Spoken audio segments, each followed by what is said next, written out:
Hello and welcome to Kev's English Podcast, Real English every week with your host Kev Dean.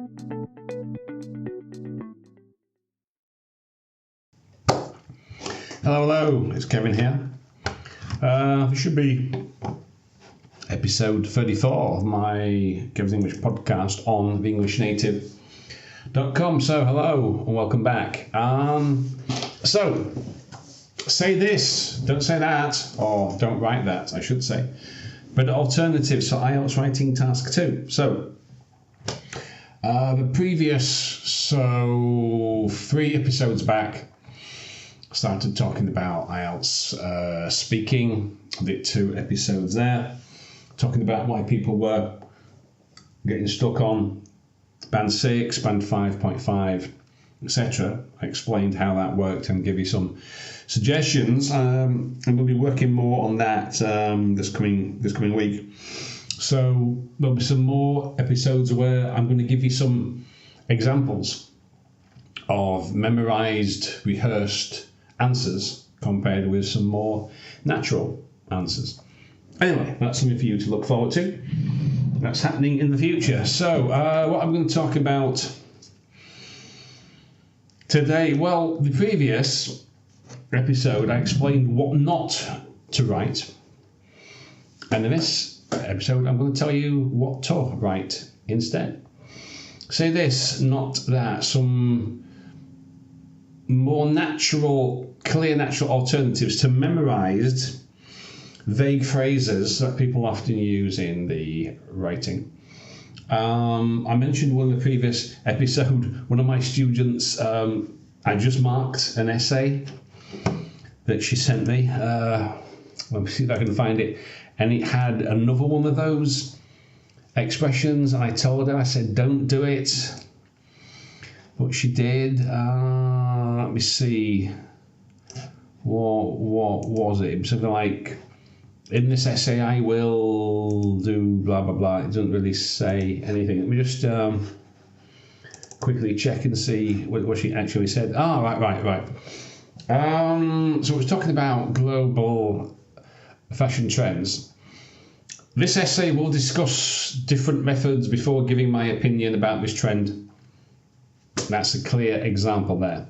And despite acknowledging the potential merits of this phenomenon, again, memorized phrase, examiner is going to see him a mile away and he's going to mark you accordingly. Don't be surprised if you only get 6 if you keep using these memorized phrases. So, what to say instead? So, as I just said, don't say this, don't say this essay will discuss this and give a conclusion before my opinion is revealed.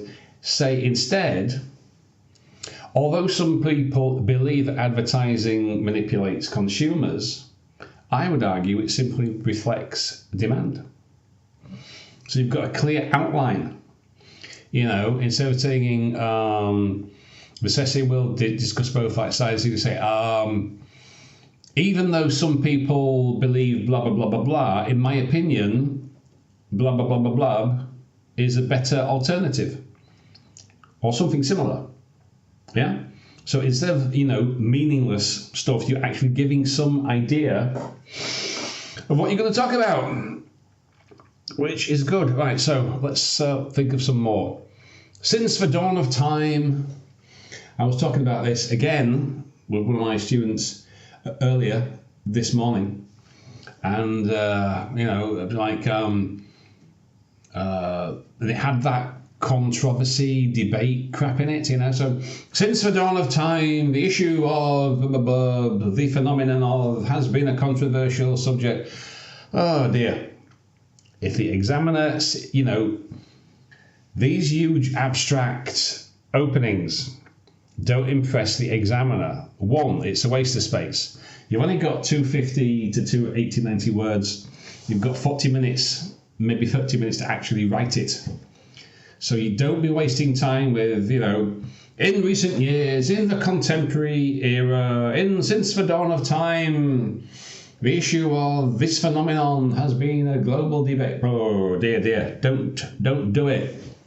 If the examiner sees that crap, he's going to automatically start thinking, 6.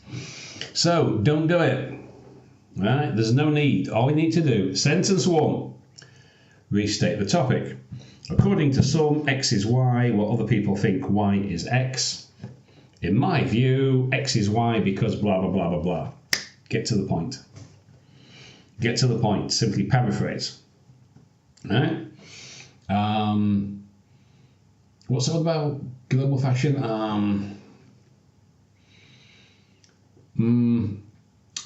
Global fashion. Global fashion has a significant impact on the way people dress around the world. In my view, the reason for this is due to advertising and the influence of social media. Right. Bang. Right? That's it. Global fashion has a significant effect on the way many people dress around the world. In my view, this is due to the effects of advertising and social media pressure. Boom. 2 sentences. Gets to the point. Good outline, and the examiner knows where it's going. Okay? So, in your body paragraphs, okay, so don't say a lot of people think stuff like that, things are getting better. Instead, many individuals argue that. Common examples include living standards have improved in many urban areas. Right? So avoid stuff, things a lot of people think. Okay? We're moving from casual to clear academic language. Now, as I keep saying, in the speaking section, you can do this. Well, you know, a lot of people think, there's all this kind of stuff about blah. In the speaking, that's good, that's natural, that's what people say. But in your writing, we need to be academic. Don't say the crux of the matter. A key issue is, one important factor is. Okay? So, oh yeah, hang on. And there was that other phrase, what did you say? Foremost, yeah. One of my other students sent me one, it was introductory sentence for paragraph 2 or 3. Foremost among my reasons for blah, blah, blah, blah, blah, or first and foremost among the... All you got to do is get to the point. One important factor in why people dress the same around the world is, clear, cleaner, get to the point. Okay? It's just that simple. Examiners will thank you for it. Now, conclusions. Again, keep it clear. In a nutshell, to pen down, all in all that you should ever say is in conclusion. You can say to summarize, I don't like it because it's a conclusion, you're concluding, it's not a summary, really. So don't say, in a nutshell, to pen down, I opine, in conclusion. Right? So, also, don't say this, right. The aforementioned arguments offer insights into vindications for the impression that... No, that's nonsense. The aforementioned arguments offer insights into vindications for the impression that... Oh dear. Instead, you could say, in conclusion, while online learning has benefits, in-person education remains more effective for younger students. Simple, to the point. Okay, let me give you a specific example here. Okay, right. So imagine our question is, some people believe that universities should only accept the best academic students, while others think students of all ages and abilities should be accepted. Discuss both views and give your opinion. Now, a very weak intro. Since the dawn of time, education has been a controversial issue. This essay will discuss both sides and give a conclusion. Or, While some argue that university places should be reserved for top performing students, others believe that access to higher education should be open to all. I support the latter view as equal opportunity leads to greater social progress. Which do you think? That or since the dawn of time, education has been a contemporary phenomenon of controversy. This essay will vindicate my impression by giving aforementioned. What do you think? What do you think the examiner is going to favour? I think you can probably work out which. So, quick recap, right? Avoid saying this essay will discuss, get to the point, direct opinion, outline sentence, right? Since the dawn of time, you can say in recent years, or you don't have to use it at all. Or currently, you can just say currently. So, stuff things a lot, that's too informal. In a nutshell, in conclusion, so no overcomplicated expressions, right? Clear, direct language.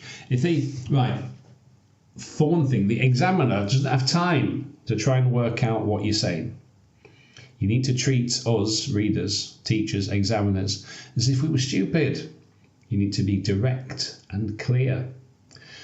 The examiner has got a big pile of essays to mark, as I have every day for my charming, lovely italki students.